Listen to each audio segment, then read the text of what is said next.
are live. Ready to go? Okay, good afternoon, everyone. So I am Fiona Ní Cnéide. I'm the Executive Director of the Irish Penal Reform Trust, and I'm going to be your captain for this session this afternoon, which considers the topic of facilitating the effective and equal participation of people with disabilities as it relates to prison.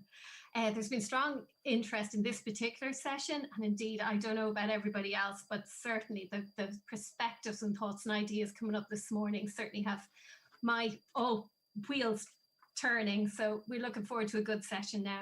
So before I introduce our speakers, I'd just like to make a few opening comments. First of all, IPRT welcomes that the focus of the NDA annual conference this year is on Article 13, especially considering the opportunities coming up with the first state report under the UNCRPD due, and the current opportunities to positively influence policy in terms of the criminal justice sectoral strategy and also the youth justice strategy, along with what we consider to be really positive programme for government commitments. So it's very encouraging that, and this conference we hope will inform the processes, but also will inform civil society and how we engage around the UNCRPD process. So just to identify where IPRT locates itself in this area. So our position is clear that prison as a sanction should be a sanction as last resort for everyone, and this includes people with disabilities. However, for those people whose offending is so serious that prison is the only appropriate response, then it is clear that people with disabilities must have equal access on the same basis as other prisoners to the physical environment, to services, regimes, and everything.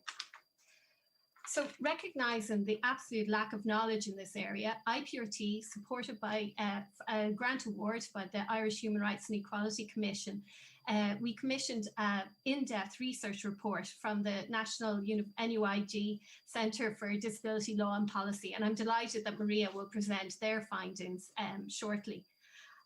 I think it's important here to recognise the open engagement by the Irish Prison Service with this report.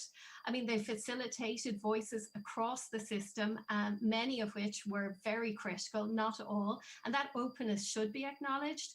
And also the engagement that we've had with the Irish Prison Service since then on the area of disability and moving towards making reasonable accommodation for people in prisons. It's safe to say they've a long way to travel, but the openness to letting the researchers in and the openness to engaging on the recommendations really should be acknowledged.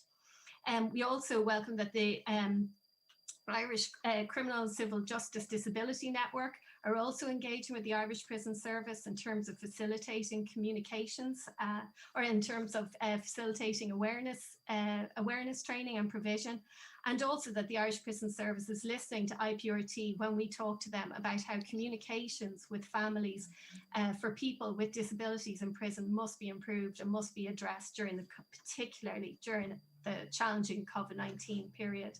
And also to recognise that the Inspector of Prisons too has picked up on the findings of our report, and certainly the important aspects of the UNCRPD principles are reflected in the framework for inspections of prisons in Ireland. So this is just to show that there is engagement on the state side, which has to be recognised. IPRT remains concerned about the barriers and discrimination facing people with disability in prison. We are concerned, in particular, that people can be punished for disability-relating behaviours. And by this, we mean behaviours perceived as challenging behaviour in the community and within the prisons themselves, which most often result from information or an environment that is inaccessible. The NUIG report also challenged our thinking around prison as a disabling environment and the need to make it fully accessible, particularly as it relates to mental health. IPRT will always be concerned that prison should never become the best or only place where a person can receive wraparound supports, however.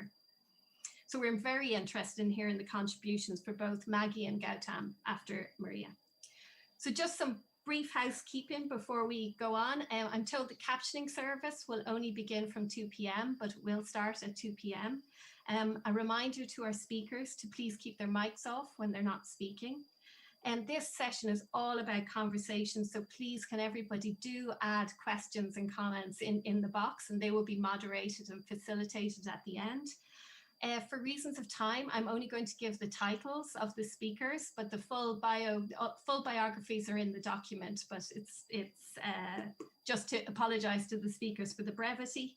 I'm going to be militaristic about timekeeping, so that's a heads up, and that's in order to facilitate a really good and I hope in-depth Q&A following these presentations.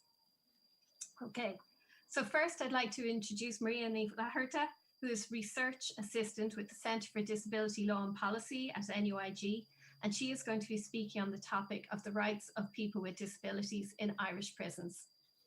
You're very welcome, Maria. Thanks, Fiona. If we could go to the slides, please, to the first slide. So we're going to be talking today about the rights of disabled people in Irish prisons. And as Fiona has already spoken about, this is on the back of a significant report that I was privileged to be able to work as part of a team on that. And it's basically a whistle-stop tour of that report. And I will try and keep it as brief as possible in order to facilitate good discussion. So if we could go to the next slide, please. So a background to the report and a background, I suppose, framework for what we're discussing here. We very much used a human rights conception of disability within the entire report. And when we look at the report and who we're talking about here, we're using that, I suppose, conception of disability that comes from the CRPD, which is on the slide. Can we go to the next slide, please? So we use that human rights framework in order to, I suppose, identify participants, but also it formed the basis, the basis of the report. So ultimately, while it can seem like there's a lot of emptiness around where disabled people rights in prison or on the rights of people with disabilities in prison, that's not necessarily the most clearly laid out area of international human rights law or even domestic law. There are quite a number of obligations on the state, from general human rights treaties which apply to disabled people, including UDHR, the ECHR, the ICCPR, UNCAT. We also have to acknowledge the prisoner rights framework and the Mandela rules, and the disability rights framework and the Convention on the Rights of Persons with Disability, specifically focusing on things like equality and non-discrimination, accessibility and reasonable accommodation. Can we go to the next slide, please? This is also an issue that has been, I suppose, litigated at a European level, particularly under Article 3 of the European Convention of Human Rights in the European Court of Human Rights, looking at prohibition of torture and cruel and unusual punishment. And there's a number of cases that have come in front of the court in order to recognise that actually people with disabilities who are in prison have rights, and that those rights need to be respected, and states are failing in that in a lot of regards. Can we go to the next slide, please? So again, this is situated in the Irish Prison Service, and this report looked at the Irish Prison Service, and as Fiona has already mentioned, we were blessed really with the engagement that we got, both from people working within the prison service alongside the prison service, but also from people in prisons themselves, and I'll talk a little bit about that before in a moment. So the prison population in Ireland is comparatively small to some states, or it looks small because we're a small island, so there's less than 5,000 people in prison. Again, a lot of these are sentences of less than 1 year. The prisons are governed by the 2007 Act, which give effect to the statutory instrument on the prison rules, and these are broadly rooted in the Mandela standards. And now these rules do foresee the specific transfer of people with disabilities to like forensic psychiatric settings. One of the quotes that we got from someone working within the prison service, which really this still sticks with me a year after writing the report nearly, is that one of the big issues with Maria, prison. Just interrupt you, and there's a request if you could just slow down so that people can keep up. I will try and balance both time restrictions and speaking clearly. Don't worry, I'll give you an extra couple of minutes to but the idea that came from this particular person with working within prisons and working within the justice system was that if you weren't 18 to 30, able-bodied and male, that prison wasn't built for you, and it would be a challenge for you. Next slide, please. So over the course of the project, we were really lucky with the access we got. One, we were particularly lucky with, we had 5 disabled persons organisations that acted as, I suppose, a guide and structured the project, and provided invaluable resources there. We were also able to carry out over 31 interviews in a relatively short space of time, including with 16 disabled people in prison, which we were quite worried about. But again, there was a lot of cooperation there. So we interviewed 16 disabled people, 4 prison staff, 3 disability rights advocates, 1 penal reform advocate, and then 7 stakeholders who really, I suppose, crossed a whole variety of roles within the justice system. Can we go to the next slide, please? And what we came back with in terms of the prison report was a number of different barriers that were at I suppose, all levels of prison. And that a lot of the barriers that disabled people face in day-to-day life were very much magnified in a prison setting. So the physical environment was an issue across impairment types. And I know that As I Am, who are here today, have done some work on this, and the National Autistic Society in the UK have also done a huge amount of work on this. But with the neurodivergent prisoners in particular, not only was built environment a really significant problem, which it is, even if buildings are up to like M standards, they're not completely accessible or as accessible as someone's, I suppose, main place of residence would need to be. The actual sensory environment of prisons proved really, really, really challenging. And we found, I suppose, from speaking to people within the prisons themselves, that they were both kind of experiencing over and under stimulation. Can we go to the next slide, please? A significant issue that came out right through was access to information. A huge amount of information is written down.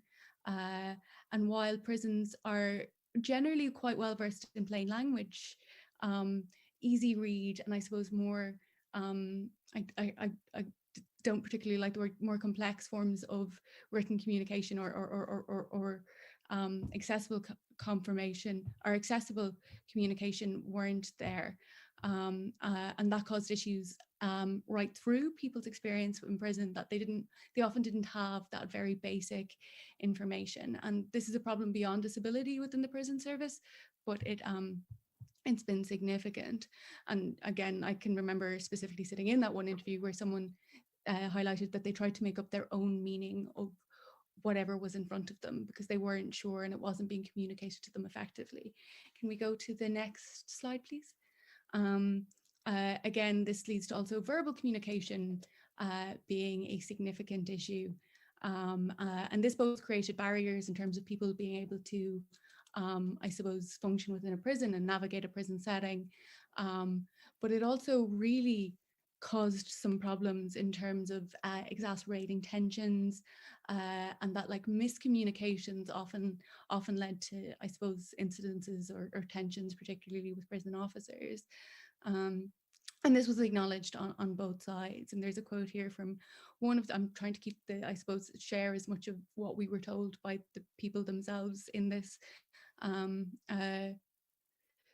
But even just simply understanding this for this particular person, understanding that they needed things to be repeated again and again and again, and that they needed that consistent communication, just that understanding wasn't there, and that caused significant difficulties for them. Can we go to the next slide, please? And again, this is just another, I suppose, quote highlighting that, and I suppose highlighting the extent of the aggravation that can occur if different forms of communication aren't facilitated or recognised. Can we go to the next slide, please? So we also, again, we used a human rights framework for the project. There was very minimal understanding of rights. Like, I think one of the things from, I suppose, coming from like a legal background myself, people not understanding themselves as rights holders once they were within the prison setting was quite upsetting. And there was quite a lot of confusion between rights and regime. And, you know, books that express prison rules, but didn't necessarily, define that you are entitled to other rights beyond just rules and regime. That understanding wasn't there. Can we go to the next slide, please? The rules themselves also presented a significant issue, and the regime system within the prisons caused significant problems for people with disabilities in prison settings. So like one, how rules were communicated, and now different prisons did have different approaches to communicating, I suppose, rules and regime and things around disciplinary. But as you can see from the quotes from the interviewees, there wasn't, most people we spoke to didn't feel it was being communicated to them effectively. We used Easy Read, obviously. We had Easy Read consent forms available, and one particularly striking memory that comes out is someone pointing to it being like, I need that. That is what I need my rules to be written on. And being really clear that like accessible information on prison rules would be really impactful for people's experience. Can we go to the next slide, please? So the regime itself, again, as I've sort of alluded to, created significant issues. Irish prisons operate on an incentivized regime, which means that I suppose, not your rights, but your privileges are dependent on where you fall in this regime. But these things are often judged on your behavior or your ability to participate in a program which isn't accessible to everyone. So one thing that was very confused about what they needed to do in order to be able to, I suppose, access that regime and,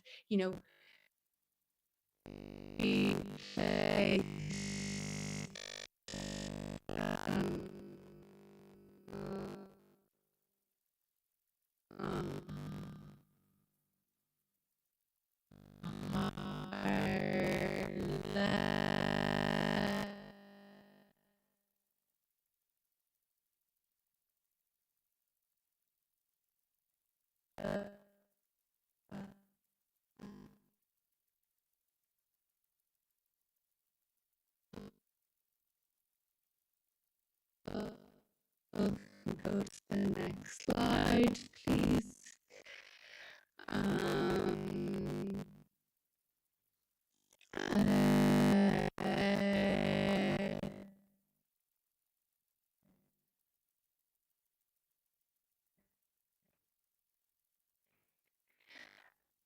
One the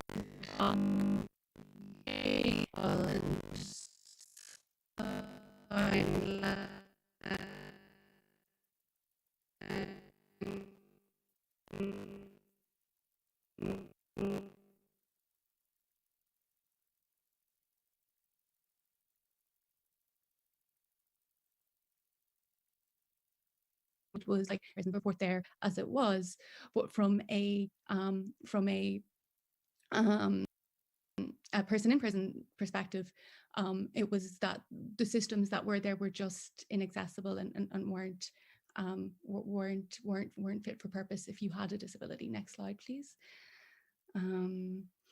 Employment was also a big thing, and right across pretty much everyone we interviewed mentioned employment, and very few people actually had access to, I suppose, employment in a prison setting. Everyone wanted it. In some cases, it was very clear that people were told that you were not getting a job because you have a disability, but in other settings, it wasn't quite so clear that that's what people were experiencing, but it was something that was raised kind of consistently throughout. And people kind of being, I suppose, fobbed off on it consistently over years in some cases. Next slide, please.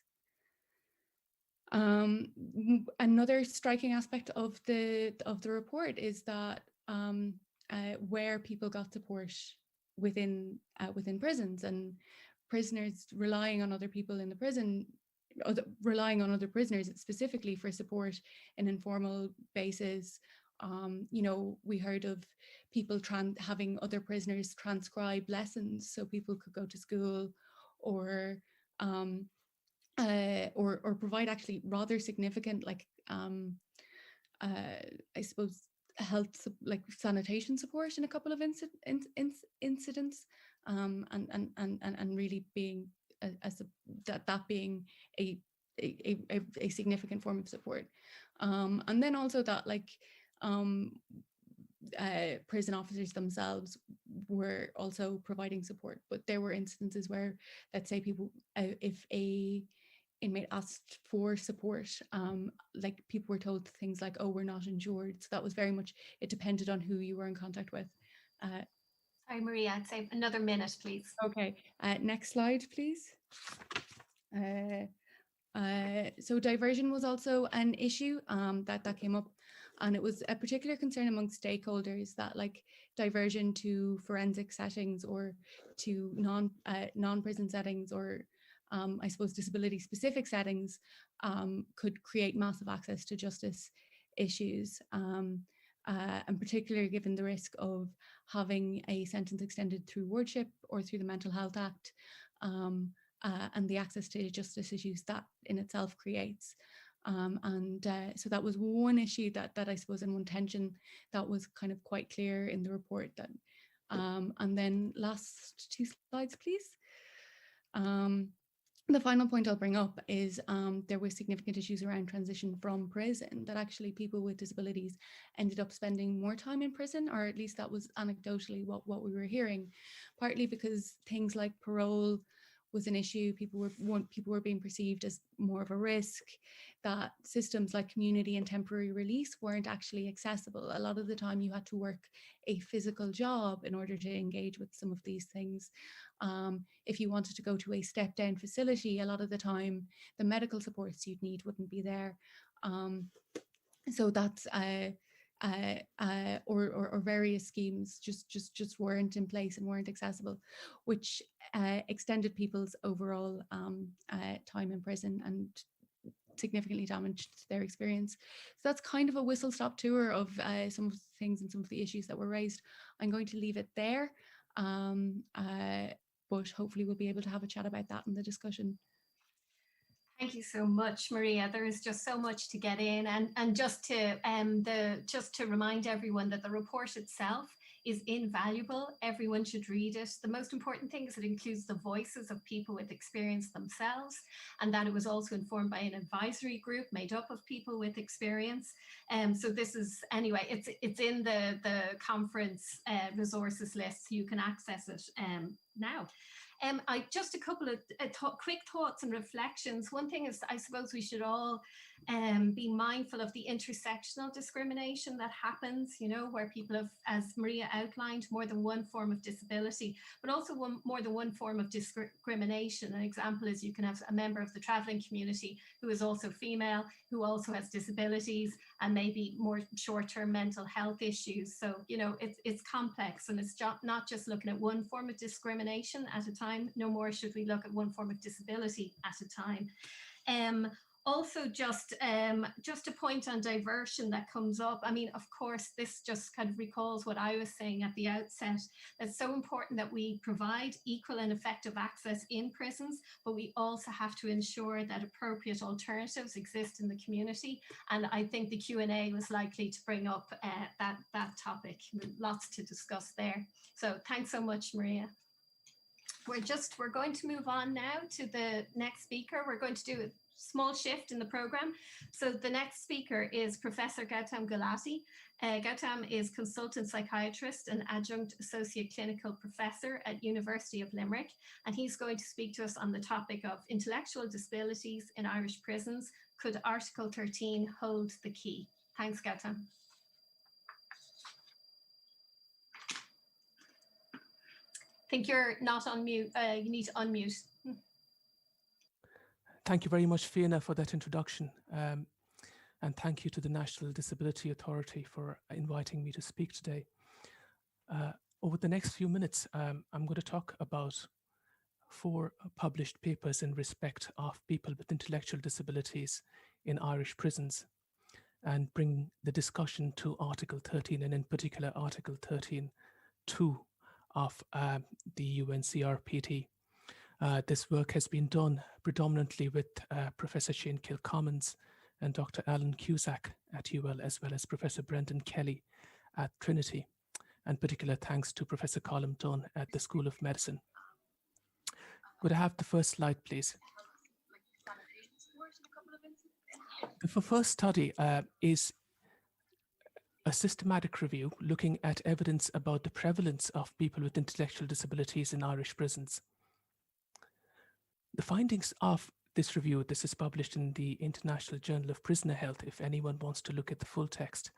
The findings were striking. The first finding was that there's very little contemporary data in terms of how many people there are with intellectual disabilities in Irish prisons. The data that does exist is even more concerning, which is that the most robust study was about 20 years ago, and that would suggest that nearly 1 in 3 people in the Irish prison system are people with an intellectual disability.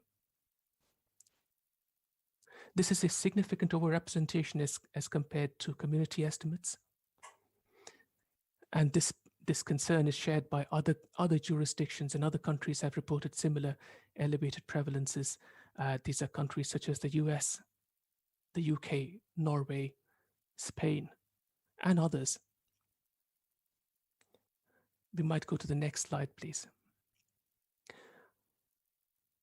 The pathway, the criminal justice pathway, the journey of a prisoner always begins with arrest and custody. And that is going to be the focus of my next paper, which sought to evaluate the experiences of people with intellectual disabilities encountering police officers as the suspects of crime. To do this, we looked at several published medicine and law databases.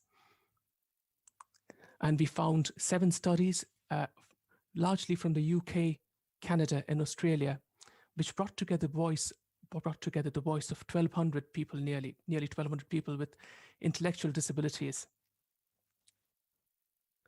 And I guess at the outset, I must say there's very little published data out there. Just 7 studies in this field, which I think is really important. But people with intellectual disabilities often describe feeling frightened, confused, and isolated whilst in police custody.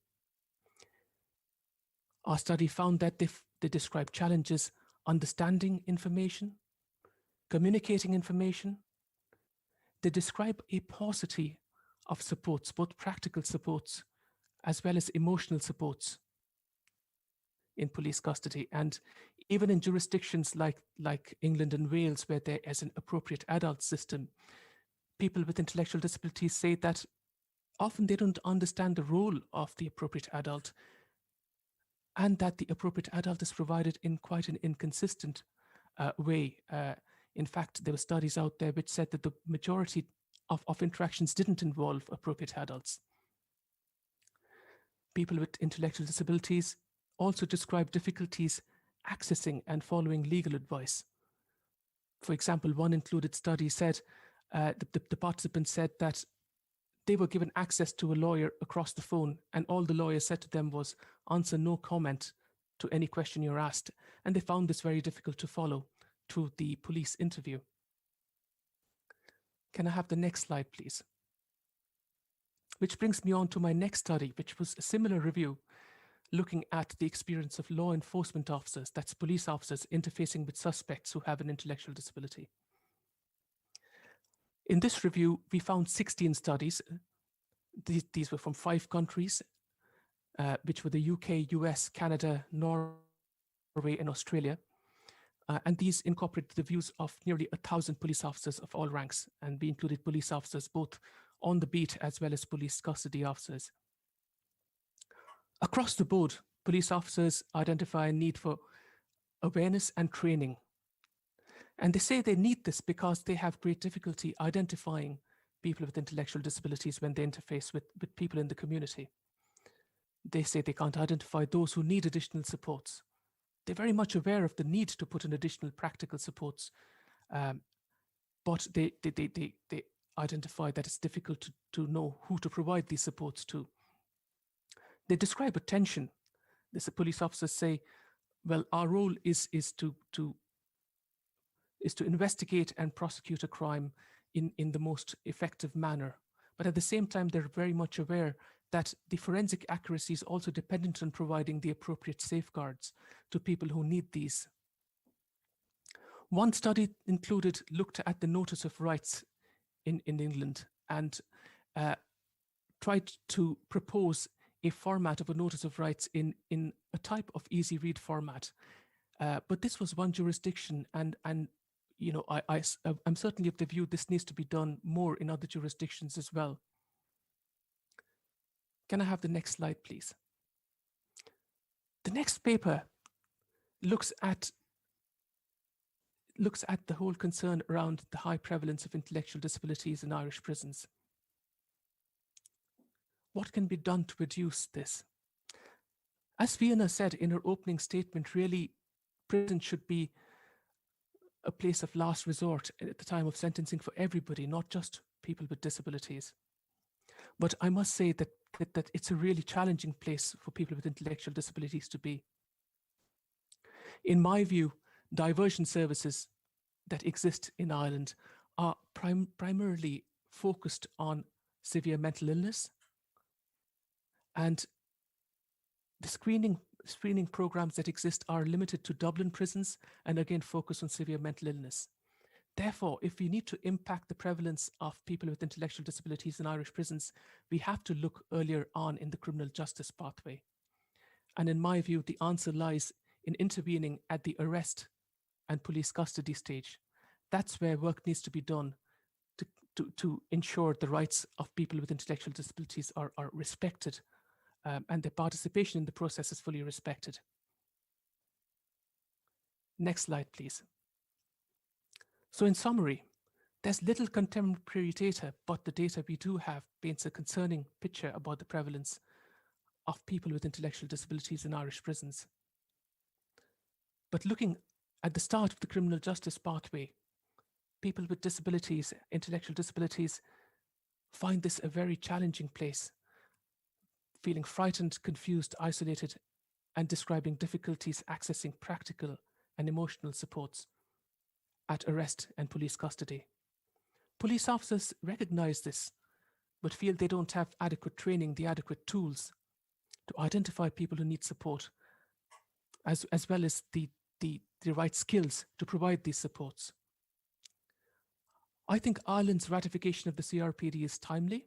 It provides the correct momentum for us to work further in this area, but in particular, Article 13.2, which talks about the state providing training for law enforcement officials, I think is particularly key to trying to address the issue of prevalence of people with intellectual disabilities in Irish prisons. Thank you very much. Fiona, I'll hand back to you.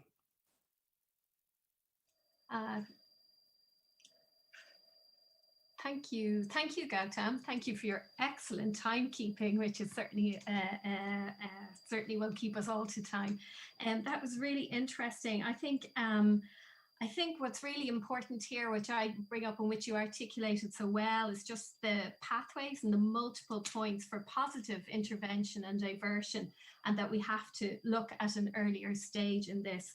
It's also very interesting how strong you brought in the perspectives of staff and also the needs for awareness and training. So that was one of the core findings of the NUIG research, which Maria presented on, but also the importance of that is peer-led training. And of course, almost every report commissioned by IPRT comes back to data, the absence of it and the importance of it. So thank you so much, Gautam. That's really great contribution and lots to come back to in the Q&A. Thank you. Thank you. Okay, so we'll just move on now to introduce our final of the three speakers. So Dr. Maggie McGovern is Senior Psychologist in the Docas Centre in Mountjoy Prison. She will be speaking on the topic of towards trauma responsive custody supporting mental health. And certainly trauma has come up a lot of times on Twitter and also in the contributions of the speakers this morning. So this is timely. Thanks, Maggie.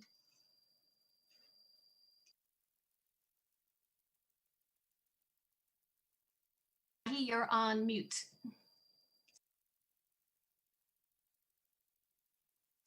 Thank you. I'm just saying I'm delighted to be here. I was having some technical difficulties there, and thank you to Gutam for switching with me. Today I'm here to speak a little bit about supporting people with mental health difficulties in custody, and to give a little bit of an indication of the direction of travel of the IPS psychology service at the moment.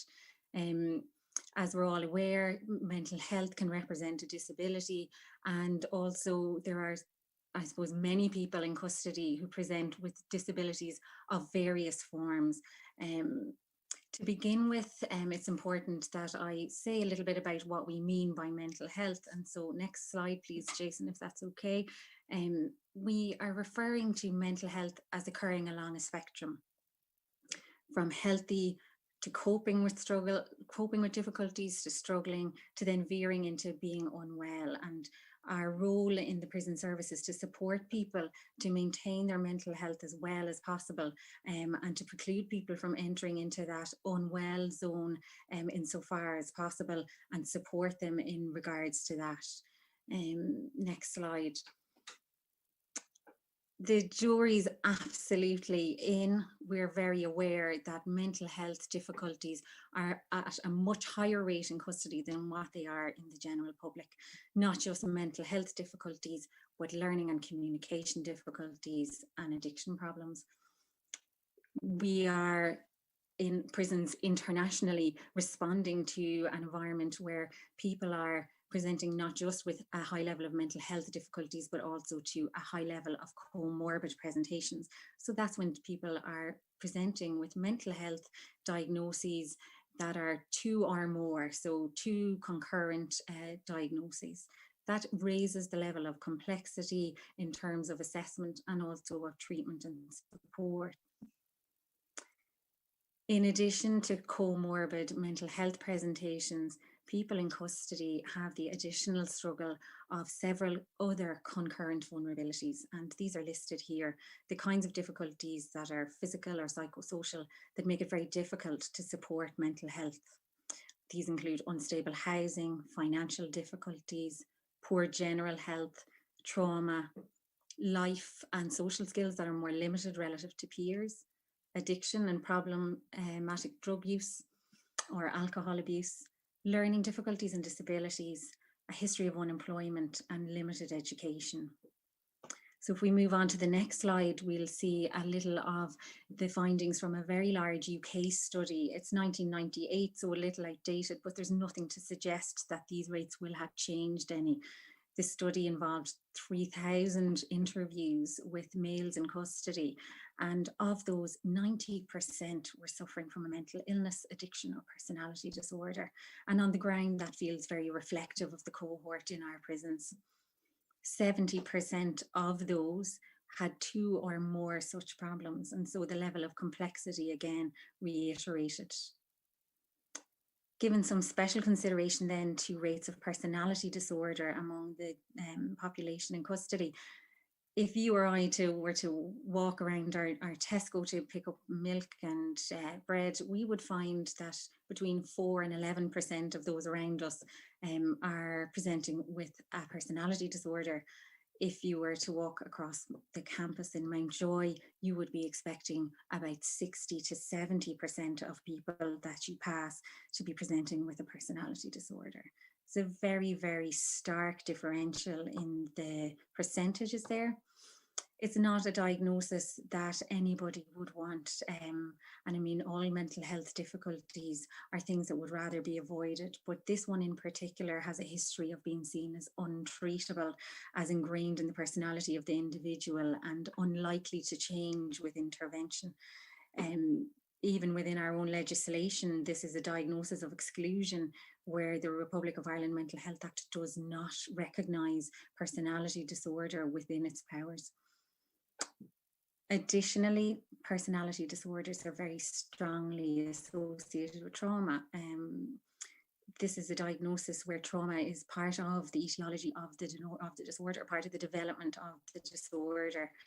And we'll have a little bit more to say about trauma, as you'll imagine, in the next slide. Thanks, Jason. Just the next slide. Yeah, thank you. where in responding to the complexities of each individual's comorbid presentations and in recognizing the unique constellation of strengths and needs that each individual brings, it behoves the services in the prison to respond to each person on an individualized basis, so that each individual is having a health and care needs assessment that's tailored to their unique presentation, and that assessment and management of those needs are on an individualized basis. And that is challenging in a prison environment, but absolutely necessary. So in responding to that constellation of unique needs, it's very important that while seeing the individual, we don't miss the wood for the trees. You wouldn't need to be in a prison environment long. Indeed, you wouldn't need to be a psychologist or a mental health professional to very quickly ascertain that the people in custody have lives characterized by trauma and adversity. These are lives that have been difficult and often difficult from the outset. So if we move to the next slide, we'll see that the bigger picture is that people in custody have experiences of adverse childhood experiences that are much higher than the general population rates of these difficulties or these experiences.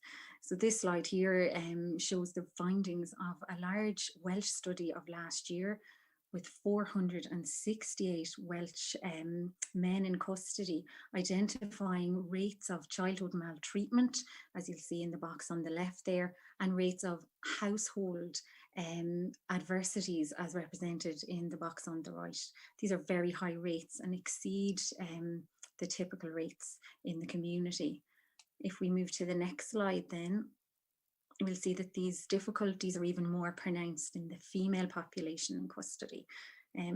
Coming to just physical and sexual violence alone, we can see that up to 90%, depending on the research, of women in custody have experienced physical or sexual violence, and that's a very impacting level.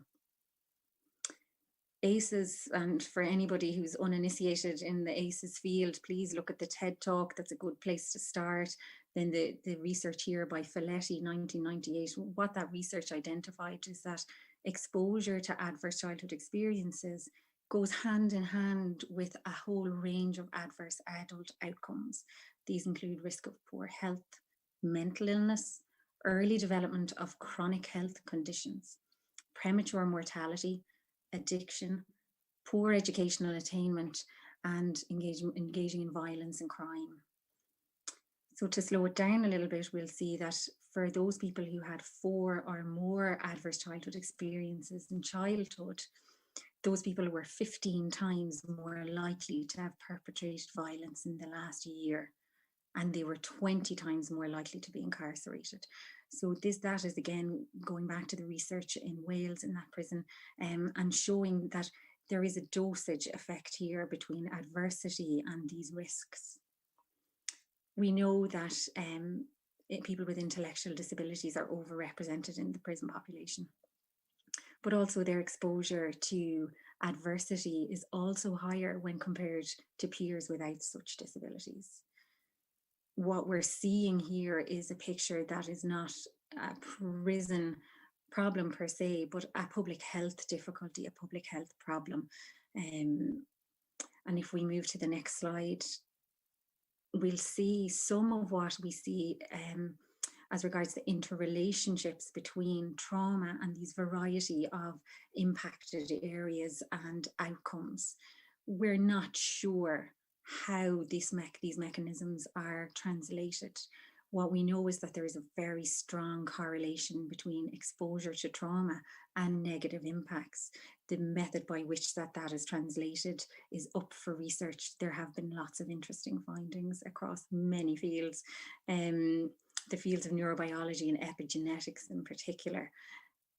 We can see that trauma seems to be this type of stress that increases risk across all of these domains.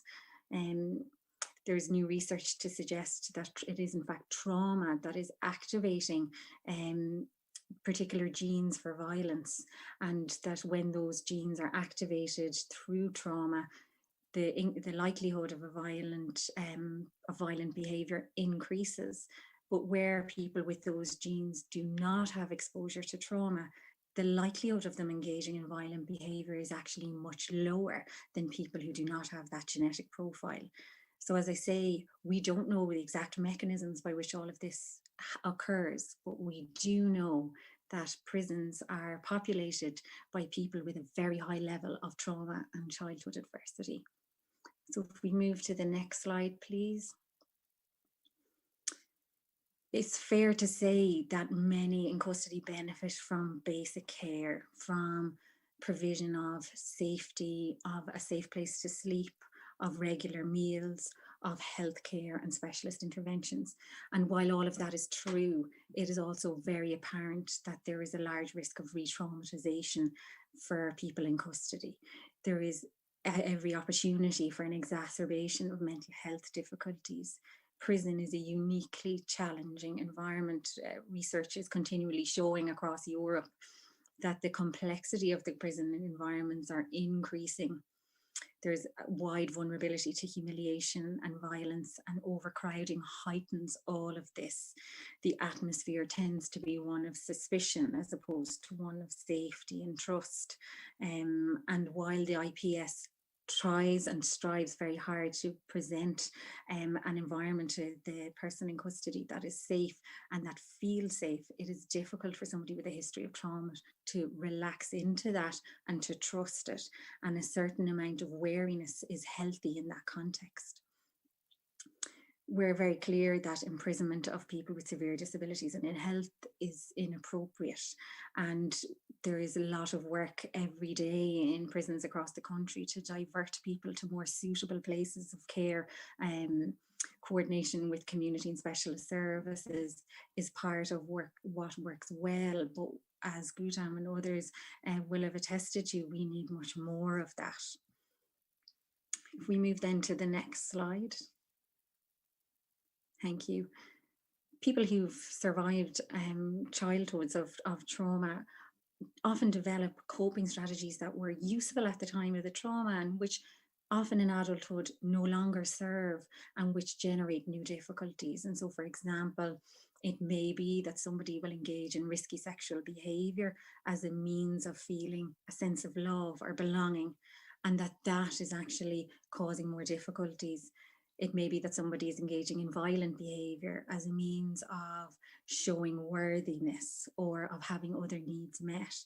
And so what we are supporting people to do is to try and learn new strategies, try something different. And this is very difficult when you're on high alert, when you don't feel safe. And we need prisons to be places where people can feel safe in order that they might practice and learn new skills. We don't want trauma to be something that defines a person negatively or limits their future. And it need not be that, but we would need prisons to become a place where people feel safe to try new ways of coping. So if we move to the next slide, what we need is a trauma-informed system. And these are the characteristics of the kind of systems that we're looking for. One that realizes the widespread impact of trauma, one that recognizes the signs and symptoms of trauma, and one that responds by fully integrating the knowledge into practice, actively seeking to resist re-traumatization, which is the biggest risk, I think, in the custodial environment. Prisons are a tricky place to implement this kind of intervention. If we move to the next slide, we'll just give a brief summary of some of the trauma-specific supports that are already available to people in custody. And they include services like our own in the psychology service and others. What we need is a learning environment that is also trauma-informed, one that imbues a sense of safety, predictability, and calm. Not exactly the images that often come up for people when they imagine the prison environment, but this is achievable and can be done. And every day we're working to progressing towards that. If we move to the next slide, we'll see the 6 principles that underpin a trauma-informed approach: safety, trustworthiness, transparency, peer support, collaboration and mutuality, empowerment of voice and choice. That one cannot be emphasized enough. And one that gives recognition to cultural, historical and gender issues. these principles are lovely. Who's against any of these things? I mean, that who would be? They are just intrinsically sound worthwhile to all of us. That they are very challenging to implement, and in jurisdictions where others are ahead of where we're at, there have been very, very many challenges in implementing this kind of approach. I've been flagging there the work of Yvonne Jukes and others last year in highlighting what are the difficulties in making this meaningful. What is it about prisons that mean that there's a risk that we engage in what could be tokenism around a trauma-informed approach and not engage in that in a meaningful way? If we move to the next slide then. I'm just flagging here some of the psychology services strategic actions for 2019 to 2022. These are many of them based on an independent assessment completed by Frank Poperino in 2015 of our service. And he identified a need to develop a best fit model of trauma-informed correctional care in the Irish Prison Service, and put that within the reach and grasp of the psychology service. As it stands, the ratio of psychologists to people in custody at the moment is far in excess of what the recommended allowance is, or maybe I should say far less than the recommended ratios should be. So at the moment we have 1 psychologist to 315 people in custody, and the recommended number would be 1 psychologist to 150 people in custody. And those ratios are taken from the end of December 2019. So we're going in this direction. We're picking up speed and pace. Recruit prison officers are now trained and learning a lot more about trauma as part of their qualifications. What we want is, I suppose, to progress this further so that it becomes more meaningful and integrated in day-to-day care. So I'll finish there. I'm conscious I'm a little over time, Fiona. I've left some references and resources at the end for anybody who's interested in hearing a little bit more or learning a bit more about this. Thank you. Thank you so much, Maggie. Gautam was so efficient. He was so time efficient. It was no problem at all. And thank you so much for addressing in such depth the question of whether trauma-informed care, whether and how trauma-informed care can be provided in a prison system.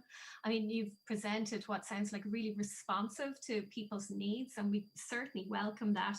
You can't get away that prison as a structure is certainly, you know, culture of control, power differential, lack of agency and choice. You know, you can't decide whether you have a shower today, you can't decide when you're going to eat today. So, you know, there are a lot of challenges that are just built into the very fabric of imprisonment, but it's certainly great to hear about the opportunities for change. And as you said yourself, it's a tricky place, but that you're going to go beyond tokenism. You know, we're also mindful that the last prison census showed us that 14% of the prison population was locked up for 19 or more hours a day, and more than 350 of those were locked up for more than 21 hours a day. And that's before the COVID-19 pandemic arrived on these shores. So there are certainly so many challenges, but thank you, Maggie. You've given me heart anyway, insofar as is possible. Thanks also. I think you might have answered the question of the first question, which was from Jane Mulcahy. So I'll just ask Jane if it wasn't adequately answered. So she asked about the prevalence of childhood trauma and adversity among prisoners with ID in Irish prisons, but I think you answered that. So Jane, if it was insufficient, if you let us know through the chat box. I just want to note that Jane also talked about research that identified the links between risk accumulation and intellectual development, and she just showed the impact. So that with an absence of any risk factor, the average verbal IQ scores among 4-year-olds was 119, and she goes through, and as you accumulate with up to 4 risk factors, the score is reduced to 93. And accumulation of 8 risk factors resulted in an verbal IQ score of 85. So a lot of this is quite devastating, but we need to treat them as not predictive, but as opportunities for change much earlier on in social policy change. So thank you, Maggie. Thank you. I wonder if I can invite, can all the speakers come back on and we can put forward some of the questions that have been asked? I'll zoom ahead. I'll certainly, the first one, maybe it's only one at a time. That's, oh, great, you know. Okay, so first question, Maria, it's a question for you, which is, what further research would you recommend in the context of prisons, mental health, and mental health in prisons, by way of a follow-up to your research report? And that comes from Cormac McCarthy. So a lot, and I think our conversations around the time that the report was published were that we need to do more research in this area. And there's a few areas that have really been that really deserve more research that we weren't able to touch on effectively. One, you talked about people who were like effectively locked up for more than 19 hours a day or 20 hours a day, or were in solitary confinement. They were populations we very much weren't able to reach within the prison service for obvious logistical reasons. But I think actually an opportunity to engage with those populations in particular would be really, really welcome. And that research would be really, really valuable. Alongside that, I think a long-term study, like we ultimately did this, we got into, we actually started interviews in summer for a report that was, or by the time we got into the actual prison settings, for a report that was published in January this year, although that seems unbelievable. It's definitely 4 years ago. I think a long-term extended study is really would be called for here and would be worthwhile. But yeah, so people who are in more secure settings within prisons, and a long-term study. I'd also particularly actually on the diversion thing, I would really like the opportunity to, I suppose, research on that particular area, because again, a lot of it gets missed. And I should also say that Guatam and some of the quant stuff that comes out is also quite crucial. And we need more quantitative as well as the qualitative thing, but I think it has to be a combination of both. Thanks, Maria. Yeah, I think we always arrive at that we're very clear on the need for diversion, but perhaps we're less clear on where people should be diverted to. But certainly the need for investment in that area is clear. And we do hope that the cross-agency, cross-departmental task force on mental health, imprisonment and addictions will sort of lead a way of that sort of joined up thinking piece, which we can then apply in other areas. So there's a bit of hope there. To ask, this is a question for all speakers, and again from Cormac, but it's quite a big question, but a good question, which is, how best do we address intersecting issues within the prison system? For example, travellers with disabilities and migrants with mental health issues. And I would just say my own pitch on that is that what we find is, taking the example of people with disabilities, what's good for people with disabilities is good for everyone else as well. For example, the provision of easy to read information on rights in prison is good for everyone, not only those with disabilities, because there are people who, high rates of literacy issues, for example. So that's my stake on it. I'm wondering if, Maggie, you or Nadine, would you have any idea, particularly as you're working in the DOCA Centre, where you must see this every day? Yeah, absolutely. And it's a great question, because this is part of the challenge, is that those comorbidities and that constellation of vulnerabilities can traverse huge areas that are really quite specialist in nature. And there's something, I think, about the prison walls that means sometimes national specialist services are reluctant to cross the walls into custody to reach out across services. And there's a risk as well of prisons becoming siloed and services in prisons being separate from community-based services. So I think the solution to that, or part of the solution, is the development of good multidisciplinary links, both within and across the system, and a lot more. And I mean, credit to the NDA for a conference like today, which is an opportunity for people from various backgrounds and sectors to come together. The prison never ever fails to present unique constellations of difficulties and strength among the cohort that we have, and there's always scope for doing more in terms of bringing together services to provide what an individual needs, often that those services might be outside of the prison environment.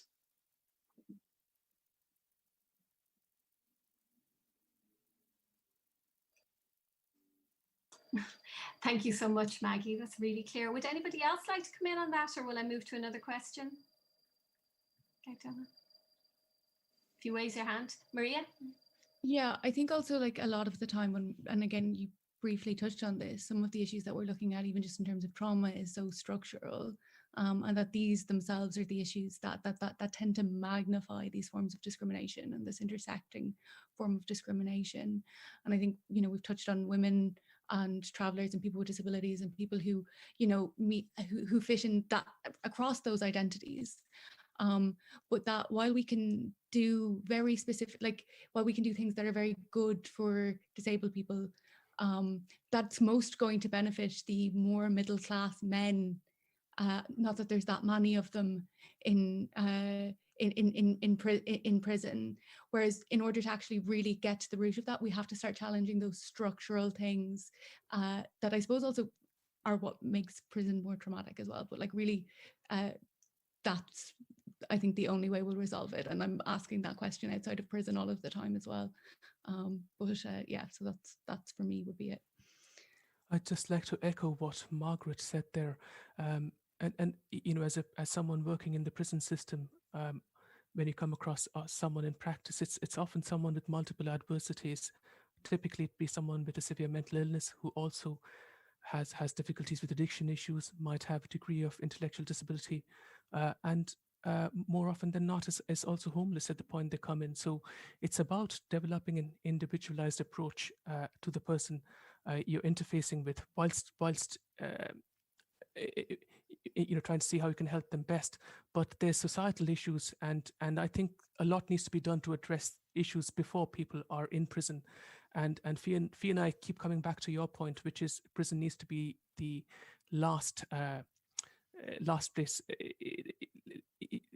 the last option in terms of sentencing, and that's where the answer lies. Thanks so much, Gautam. I'm just going to seek Kieran's permission to ask one last question, because we all do need to be somewhere else at 3 p.m. But just there's a question that brought in a different angle, which was, what part does education in prisons play in supporting mental health, and what needs to happen to ensure that education in prison meets prisoners' needs better? Yeah, that's the last one. Well, if anyone has some question, we need to finish actually. So I will just answer that question by saying education plays a very important role in it. And we know, for example, in the DOCA Centre that there's a real holistic view of the role that education plays. So for example, the last event that IPRT engaged with in person, in real life in the DOCA Centre was an event organised by Education with Health on period poverty. I mean, it was just an incredible event, informative, the role of supporting people's health generally through the engagement of education. So I think DOCAS, we've got lots to learn also in the community about joined up thinking, and DOCAS is a good model in that regard. So all I can do now is thank this was great. I knew the Q&A wouldn't be long enough no matter what. So thanks so much to Maria, Gautam and to Maggie, and thanks Kieran again for making this the focus of the NDA annual conference this year. Thanks everyone. Thank you, Fiona. Thank you.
Can you see those two chats that have come in there?